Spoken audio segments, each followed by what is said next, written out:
Beautiful beings, bienvenido.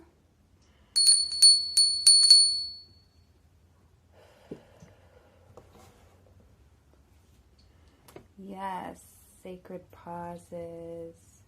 So I want to go in on Brazilian butt lifts being cultural appropriation. I woke up, I get a lot of messaging in my sleep, and I woke up just like ablaze. If you watch my Vindicate Miss Candy, I'd say the only difference between that video and this video is this is my first dream. Vindicate Miss Candy was my second dream, and I just was like, I have to do this. I will not keep ignoring this. So here is yucca seeds. Come in these pods, more like this. Comes in these pods. They slowly open, revealing seeds. Oops. Something. Desert. Needs a little water. There's some more. And they kind of grow like this. They're flowers. They turn into seeds. Pink flowers? I've only ever seen pink flowers. Let me know if you know other ones. So I'm opening these from their pod. They fall out. I compost the pod. I am going to use this for the Dene Supporter Network. To restore the plants to the land, reuniting people, places, and plants. That's what I do with authentic creations. It's true, I don't say my name as much, my pronouns, but if you want to check out previous videos, that was more, I feel like with my face, when you have to like introduce your face. I'm like, this is my robe, I want you all to hang out with my robe more. I got my brace on whenever I'm doing kind of like a monotonous, dexterous finger stuff. I wear my brace because I love my arm.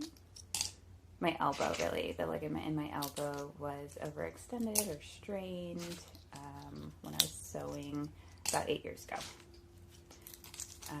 And it is getting more strength and dexterity. But for the last 8 years, I have had temporary disability.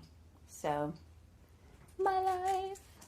That's the beehive poster, whom I love. Mesoamerica resiste. Finally got it up. Finally have it fully laminated for my water life. I'm living by water now, by 2 lakes. So, okay, this is what I'm going to be doing with my hands. Like I told you, I want you to be watching something other than my face, engaging with something other than my face. So, here we are, processing Semillas Junto. Okay, so I woke up, I started kind of immediately on the internet of just like, are people talking about Brazilian butt lifts as cultural appropriation? I do know once it's on like the KKK ladies, self-identified, let me tell you, I didn't make that up for them. It's like popular and trending, but it's like, where did this come from? How did it get here? Are we lifting up those whose culture this is? So that got me kind of just wondering if Brazilians are even in the narrative, which I did not find just without blatantly researching, like, what is the Brazilian opinion on Brazilian butt lifts in like colonial America, or even as just like a culture sharing practice or anything. Like there was just no, I would say, South American representation at all. Definitely no Brazilian representation. People are going to get their Brazilian butt lifts in Turkey, Dominican Republic, Miami, Florida. I haven't heard of anyone getting it anywhere in South America. So that's cultural appropriation. If the people who made it are not benefiting from its spread, it's cultural appropriation. Usurping culture, that's a very colonial thing. I would say, regardless of your ethnicity, you can take culture. You can take culture and cause harm, right? You can do both of those things, and you can do them together. You can do them apart, you can do them together. So I've got this bag here in my lap. Yes, so when the seeds are separate, I will put them in here. I got these when I was just visiting, just a little bit east of the Sonoran Desert, and I actually got these at the pool I was in, doing some grieving swimming. I actually didn't swim that much. The water was so cold. Even though it was warm outside, it wasn't fun. And I didn't bring my protective gear for my ears. Some of you know I have sensitive ears, I guess, and I wear like a lot of different ear protection when I'm in the water. And I've been embarrassed about it and just feeling like it's not necessary. But what I hear about other differently abled folks and using like mobility devices or making like your sensory or your lived experience more accessible for you, not for the world, for yourself, just makes your best life possible. And I'm realizing that when I leave my ear stuff at home, like I want to be under the water. I want to be like a mermaid dolphin, a merman dolphin, a mer person / like sea creature, less human-esque. And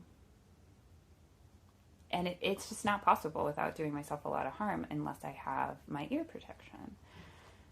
Not a video about my ear protection, but it's all interrelated, right? And so what do I even really want to talk about? Culture appropriation, it was like from this like Brazilian butt lift perspective, which they're just not getting reciprocation. I didn't even know this was a Brazilian trend, or a Brazilian cultural thing, a Brazilian created plastic surgery, until I like started to look, like, right, acronyms, BBL, we were talking about KKK, like, it's just acronyms can like move you in a direction or push you away from a direction, just depending on who's getting the information, who you're communicating with. And that kind of brought me to like feminism, because people like global feminism or just like loving yourself or like empowerment, because, maybe this is happening with cis women, but I would say the access to non-emergency surgeries are just on the incline. They're just so on the incline. It's just becoming more accessible. I wouldn't say necessarily financially, but it is, over the last 10 years, it has become more, like, it's become cheaper. I mean, not cheap, but like it costs less money than it did 10 years ago to get these same procedures. And it's not just something like the affluent have access to, because, we always know that they get some stuff first, unless they're stealing it, and then they got a second, but they don't want to tell nobody. So that happens. And I feel like in the surgery realm, kind of like gender affirming surgery comes up. And, I'm of the mindset of any kind of augmentation to your body, it stems from somewhere. I'm not going to say it stems from anywhere in particular or one place. It's somewhere.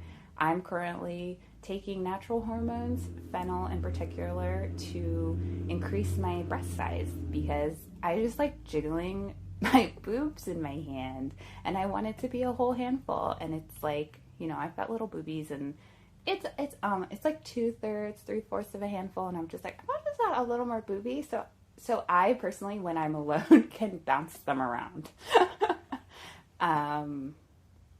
Right? I just want to like play with my body in that way. Da-na-na-na. So that's what I'm doing.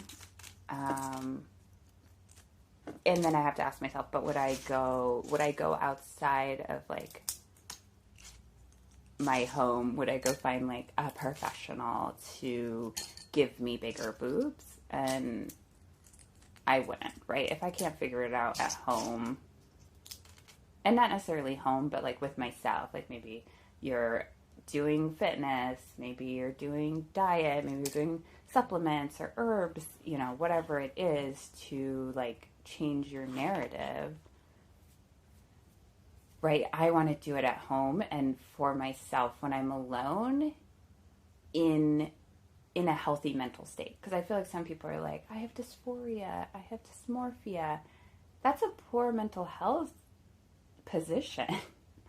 And if you're doing things to like augment that mental health you're feeling, that's like a symptom relief, right? Like, what's the root of your mental health? Is it society like hating you? Is it you know, internalized something? Is it external? Like, what is the root? And so I'm like, if you want to augment your body in any way, find out the root.